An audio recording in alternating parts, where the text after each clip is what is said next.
Welcome to Gifted Underachievers, the podcast for mid-level creatives with delusional ambitions. In this segment, Pat and James explore their fascination with the routines of other creatives and how they show there is no one right way to work and succeed. And then Pat and James share their own routines. Why? Okay, is it true that creative people like hearing about other creative people's routines? Are we starting? I think we should start. Is right it now? true? Okay. Yes. Wait. The first question is, are we starting? Yes. I think we've started. Okay, let's start. I'm Let's going call to this the start. to the bank on that. No, let's call that the start. Preview, what happens beforehand. We need to get on the same page with this. Side of things. Yeah. Yeah. We usually do a same page moment. Yeah, kind of like with a little clue. Like, Yep. And we have a hey. highly orchestrated intro. I know. Well, let's just keep going because we started already and we can't go back now. So, is it true? Yes. I'll reiterate the question. Is it true, in your opinion, that people who are, work in creative fields like hearing about other people's daily routines? Well, you know what, Pat? I can't speak for everybody else. I love the vicarious nature of reading about other people's routines. No, The vicarious seriously. nature of it? Well, there is a certain vicarious nature of it, right? Sort of the voyeur, so to speak. But no, I mean, in all seriousness, yes. And I think, we came to this because we both love Mason Curry's books, Daily Rituals, which is mostly men, but some women, talks about their daily routines. It's these little snapshots that are really fun. Yeah. And then he did another one, Daily Rituals, Women at Work, which Yeah. is all about, women, which I found more interesting because women have more shit they have to deal with Yeah. to get to work. Yeah. But yeah, no, it's fascinating watching how other people work and learning their process and realizing that there's no one way to do it. Yeah. I think it's reassuring. I think that can be reassuring. I just want you to know I've never read the women one because the first one was like artists at work or something was the subtitle. Oh, wait, I have it right here. Daily Rituals, How Artists Work. Okay. And then when the second one came out and it was women, I was like, what? Did they realize belatedly that he didn't have enough women in the first one? So now Yes. they're focusing on women and aren't women artists. So what is that all about? And if they added a third one called How Horses Work, I think I would have been better with it. But so because anyway, I just boycotted it. I was on a Wow. feminist bandwagon, and now I'm like, I can't read that because women are artists. They just fucked up for me with the title, and even though I'm Yeah. interested and I want to read it. Wow. So much to unpack there. I would have thought you'd be the anti-feminist not going to read it. Is it? Because I'll take it. So one, I said, read it. Go give it a read. You think it's Right. interesting? I love it. I prefer it to the first one. I get it. I think it would be good for me to read it, but I yeah. have to stand by my position that women are artists and they should have been in the first one. But I realize that's a meaningless position to be in. No, I agree. And women are in the first one, but Yeah, it's I know. way overrepresented by men. I know. So, Mason Curry, and in the introduction to the one on women, he says, I screwed up, Well, that helps. I really missed Not. this. Yeah. So here I am, making up for that. Yeah. And it's really, really, really good. Okay. Like I said, one of the reasons is because women traditionally have had so much more shit to deal with to not only be able to have a creative career, but even just to find the time to do the fucking work. Oh, I get you. Right. And so you see these women dealing with all kinds of situations. There's definitely a lot of them who are very privileged, right? And so it was funny, maybe there, I could do more homework on this to be more precise, but it feels like there were the women back in like the 18th, 19th century who were wealthy, so they just had the time, right? Mm. And then there's women that he includes who are born after, say, about 1965, Mm. who are definitely, they've got a lot of money. They tend to be more visual artists, so they have lots of assistants and these big, huge studios in Manhattan, and all this kind of stuff. And that felt, reading their stuff felt a little bit like, Yeah. more about the privilege than the creative spirit. But that being said, there's this huge middle zone that I thought was really, really fascinating Mm. and really, really enlightening. And that's why one of the reasons why I get so interested in this stuff, and why I constantly go back if I'm bored, and or just feel a little bit like I need some of that comfort reading kind of thing. Yeah. And is I can go back and I can read it, and I realize that there's no one way to do this. I know. And Yeah. it's not only just the daily ritual, but there's no one way to become a successful creative or to Yeah. grow your career. Yeah. It's all over the place. Yeah. No, I agree. I mean, it's sort of a chicken or egg thing because they're in the book, and I'll back away from that whole women thing because I don't care that much, but they're in the book because they're successful. So then in retrospect, like if you read about somebody who'd never been published in their life, would you be interested in their daily ritual? I think part of it is that they're famous enough to be picked for the book, and so yes, it's very comforting to read that some of them get up at 3 p.m., work in bed with a sugared donut on a plate with extra sugar. I think that's Patricia Highsmith's thing. I Yeah. don't know about the sleep part, but anyway. And, other people drink like a bottle of wine before they can do anything. One guy Mhm. walks all night across Paris and then turns around and walks back, stuff like that. I think the other thing that I like about it is that, yeah, it opens the world up. You're like, okay, well, some people are very hidebound in these books about, it has to be this way every day for the rest of my life. And then you read about somebody like Anne Rice, who's a novelist. Some of her Mhm. books were made into movies, Interview with the Vampire fame. And she says that she thinks, let me just find her because I don't want to misquote Ms. Rice. She says, I certainly have a routine, but the most important thing when I look back over my career has been the ability to change routines. Mm. So she used to write all night, and then she had a son, and she had to try and write during the day, and she had to make that work. And Mhm. then people grow up, they leave, you don't have to do what you used to do, so she can do whatever she wants to some degree. But yeah, I think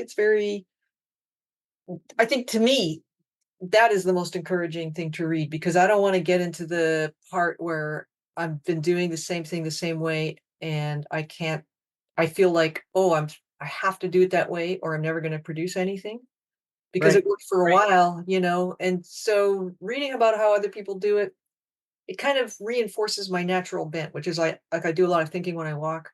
So long walks don't feel like a waste of time because so many other writers and creatives, like composers and stuff, have used long Yeah. walks.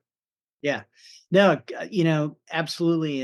And the other thing about it too is that you read these stories of some people who wrote one or created one thing, whether it's Mm, writing music, what have you, and they were off and running. That was it. That was the door opens, off they go.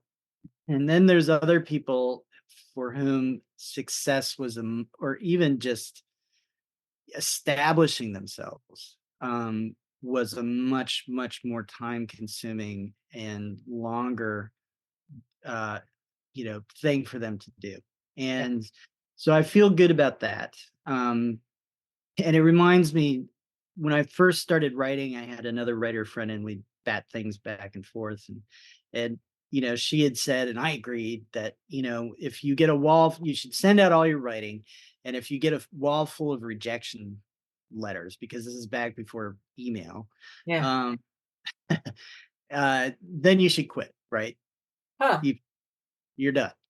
And so we're kind of like, oh, okay, and churning away on that. And really, this book says, kind of calls BS on that, Yeah. and it because it shows people who just are persistent, and it's more persistence about I want to do this, Mhm. hopefully it takes off, but I want to do this. I want to be in this space creating. Yeah. Uh, Yeah. what I have to do. And then there's people like Margaret Mitchell who wrote Gone with the Wind, and that was it, one and done. One You know, book. Yeah. What happened with her? Do you know why it was just one book? Did she get a hobby or something? yeah, I can't remember. I think, after Gone with the Wind, her life just turned upside down and went 20 different directions. Yeah. So I think, and plus the sense I believe that she, exudes and talking about her experience was that the writing experience was so hard and so painful. Oh, yeah. She kind of thought, why would I ever do that again? That rings a bell. Yeah, it for sure does. Yeah, I think it's really interesting too. You can kind of, I mean, I haven't read this book for a while, but there's like Glenn Gould, the pianist who specialized Mhm, in Bach. He just really embodied Bach, I think. Like he was obsessed, he was definitely, I believe, on the spectrum, as they call it oh yeah. now, and was just obsessive. And then you get somebody, let me think now. Who would I be thinking of? Well, I don't know if this is a good example, but, Marilyn Robinson, she wrote Housekeeping, and then I think 10 years later, her next novel came out. But she's a Mhm, prof, and she writes other stuff. She writes long essays and possibly even other stuff than that. And she says, like, "I only write when I feel like it," kinda thing. She doesn't do mhm. routine. And then another type, there's people who like they rely on substances. I'm thinking of the guy who wrote Fear and Loathing in Las Vegas. I can't remember his name though. Oh my God, I'm blanking on it too, which is humiliating. I don't even Hunter know. Thompson. Yeah, Hunter Thompson. I don't even know if he's in this book, but um, I heard his editor at an editing conference. His editor is this really cool guy, and he said that the tragedy there was he felt that Hunter S. Thompson, he had to get himself up to a certain level with, substances and then sort of try not to crash before he'd, I don't mean crashes in sleep, I mean crashes and become Yeah. dysfunctional before he'd produce some work. But the window got smaller and smaller every year because, your body ages. You can't Mhm. handle the levels of substances you used to be able to. And his editor said he just felt like it was sort of what more could he have done had he not been basically a Yeah. functional addict his entire life or semi-functional. And so I think there's these different examples. Somebody is really obsessed and prolific like Glenn Gould. Mhm. Somebody is not prolific because they don't put it first necessarily, but when they can do it, they do it. And also they do other stuff. And Mhm. then there's somebody who could have been super prolific beyond what they were if they didn't have this sort of monkey on their back. So you're reading about a gamut of Mm. experience in these Yeah. books. And Yeah. actually, I don't want to just privilege, Mason Curry's books, as fascinating as they are. There's Mhm. so many places you can read about how people work. And that's the part I love best when that's kind of the first question people in readings get, when do you write? And Right.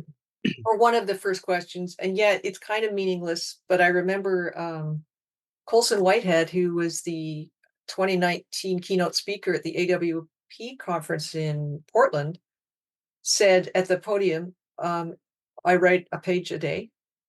Mm. Or no, he aims for 8 pages a week, and it's a book every year.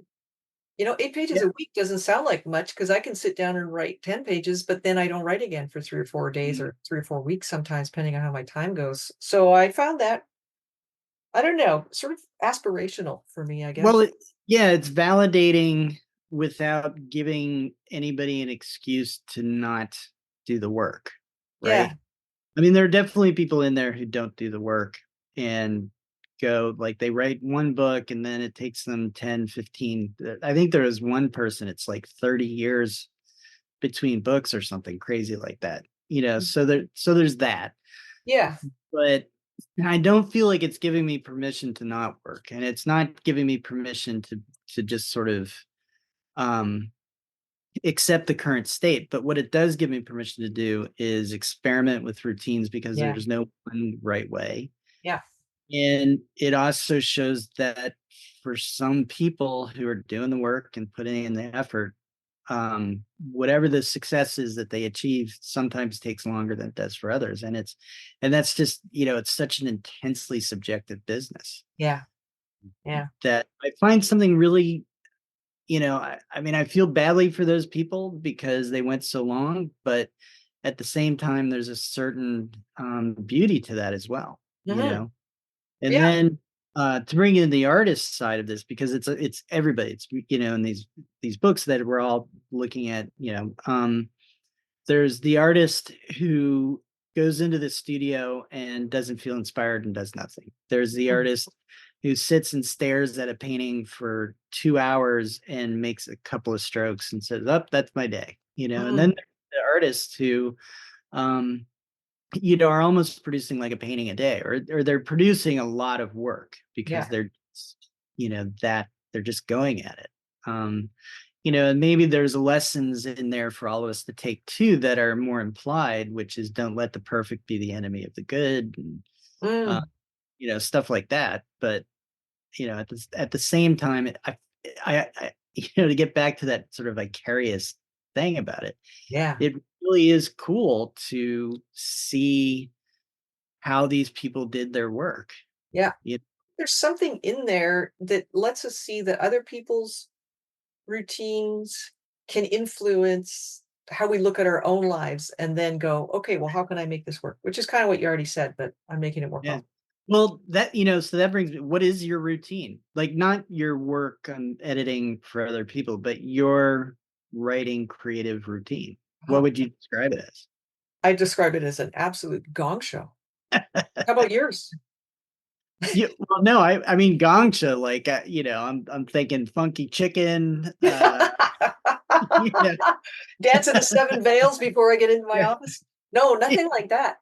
Um, I I have my writing shit weirdly balanced. Like it's not even I'm talking about hard copy stuff, like notebooks and whatnot. It's mhm, not even on a flat surface. It's like balanced on the edge of my in basket, and there's another one balanced over here, and there's some papers crammed over here.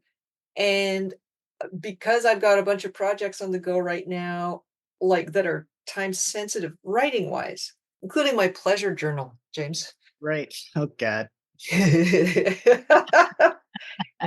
I don't, I'm like trying to prioritize. And the grants are writing projects, so it's a very busy time. And I have not, when I was away with my sister, I found it very difficult to create any kind of privacy mind space where I could write my stuff. So I was editing, but I wasn't doing any writing. And now I'm back and I'm like, oh, like, which one should I work on? And so, although I do time block, I'm having a lot of discipline issues with myself right now, which is kind of why I'm Mhm. thinking I need to get more into the Halloween spirit and cast some kind of spell over myself, or light a candle. Who knows? What, Yeah. right? It's so Yeah. long story short, to answer your question, I usually write in fairly concentrated long bursts when I'm really into something, but the rest of the time I do 750words.com or I write in my notebook and I'll do it for a morning and I have to pick the project. So I'll do it for an hour before I actually Mhm. start work. And then I do a lot of writing related reading at night, which might be research if I'm working on a historical novel, or stuff that helps me figure out what I'm writing if it's not Mhm. a novel, basically. So, So you have a bunch of different projects going, yeah, right?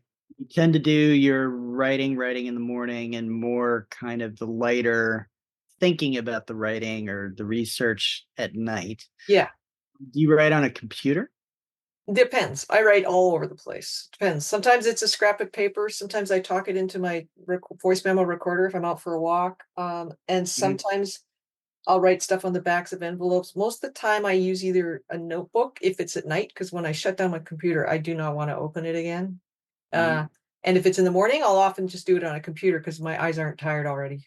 Yeah, so you're one of the all over, everywhere and everywhere. Yeah, I don't consider it to be like it has to be in any particular place. Mhm. I just Yeah, I just feel like the idea needs to come out when it needs to come out, and I better have a pen handy because I'm gonna forget it. I've learned that much. yeah. Oh yeah, yeah. Ideas that I feel like are solidly in the brain, vaporize if I Ah, don't write. it's bullshit. Yeah, it's a giant pain in the ass. I know, within 5 minutes, if something exciting happens, and I haven't, like, say I'm walking and I have a great idea and I think, "I'm gonna write that down when I get back," and then I see a truck rear end another truck or something, the idea's gone. Yeah, yeah. Well, and so what I'm very similar, except I cannot write in my office. Oh, Right? I can't do okay. my own writing in my office. Yeah, of course, because 'cause you're a ghostwriter. There's what's that? 'Cause you're a ghostwriter, I bet. Yeah, Yeah, because I'm a ghostwriter. And but it's also yeah. So I'm in my office, and this is like the work, right? yeah, It's where I work. Whereas it's not where I allow my creative side to just come up with stuff. yeah, So lately, what's been working for me is not at all a morning person, but do my work, and then have my day, get exercise, yada yada yada, and then before bed, I will sit and I have a lap desk, and I have my notebook, and I have my pen, and I very intentionally, and this is Hemingway talks about this all the time, but I make sure that I stop in the middle of something, yeah, know where I'm going to go next. I'll write myself a note at the bottom of the page so I know where I'm going to go next. yeah. Write in that paper and or that journal. And before I know it, some nights I'll go and I'll write like two sentences, and some nights I'll go and it'll be like 3 pages. Yeah, great. It's all over the place. Yeah, And then I'll put it down and I'll feel really jazzed yeah. that I and I'll read and more ideas come. And so I'll email myself from Ah, my smart. and whatever the idea is, type it in, Yeah. email it to myself. It's there in the morning, and then I have a file on my phone in my email that's Hmm. just dedicated to the writing project, Yeah.